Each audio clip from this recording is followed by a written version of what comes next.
Today we will talk with a series of members from the phenomenon that happened 30 years ago, during World War II, when a group of boys were left on an island in the middle of the Pacific Ocean. They had to figure out a way to escape the island, but ran into a few roadblocks along the way. Today we will have one of the leaders of the two join us.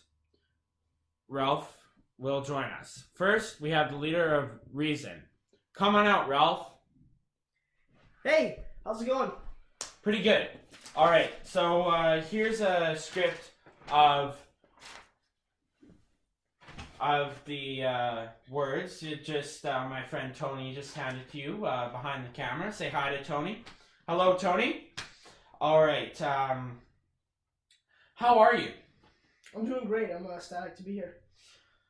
So let's get right into it, shall we? Sure. So how did you end up on this island in the middle of the Pacific Ocean? Well, let me set the scene. It's smack dab in the middle of World War II, where it's a dark place, dark time in history.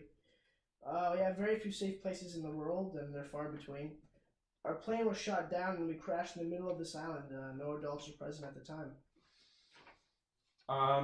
So we will be right back after these messages. Whoa, that must have been an exciting moment. How did you feel on this island? I felt relatively safe in the knowledge that we would be rescued soon. I goofed around in the first few hours and I met a boy named Piggy. We talked a little bit. Piggy explained the situation to me. We stopped messing around, found the conch.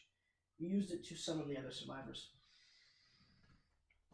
Seems to me like you took the higher path. So tell me, did you succeed in reaching the others? We did. The conch was pretty loud, practically reached around the entire island. After a few minutes, kids were pouring out the jungle like there's no tomorrow. We held our first assembly and discussed our situation so that we were all on the same page. We held a vote to see who would become the next chief of the tribe. Jack became the second power on the island as the leader of the hunters. Seems very adult-like for a bunch of preteen boys. From what I hear, you were the voice of reason on the island. In a sense, I made sure everyone was knew what was up through the continuous assemblies. I kept trying to keep control among the others and prioritize the basic needs of our group. Of course, I can't take all the credit. Piggy helped me along the way with suggestions and tips on what to do, so he was more the brain and I the voice to project it. Very interesting. So after a while, I heard that things weren't always so tranquil. Can you explain the situation, elaborate a little bit? I suppose that's why I'm here. After a while on the island, a few of the children supposedly spotted a beast. I tried to argue that it was just an overactive imagination and that the beast was nothing more than your mind playing tricks. Everyone seemed to believe this for a bit, but after a while Jack found an advantage to this. He told all the children that he spotted the beast himself and that he was going to hunt and kill it.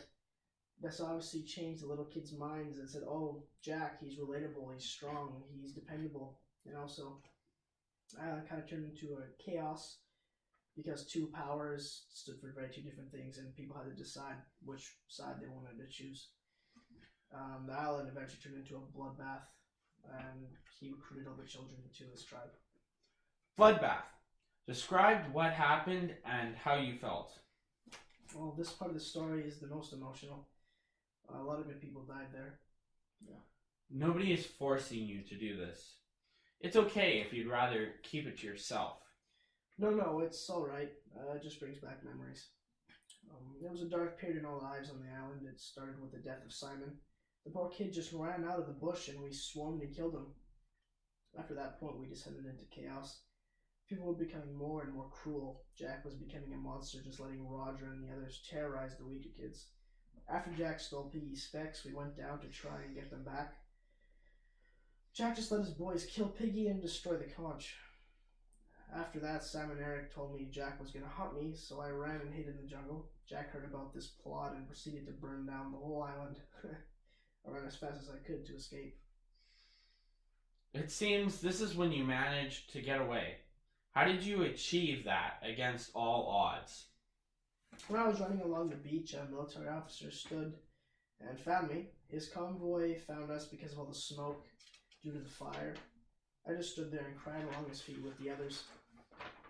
He took us as jokes. He's like, "Oh, you kids, didn't take us seriously." He didn't know what was going on, of course.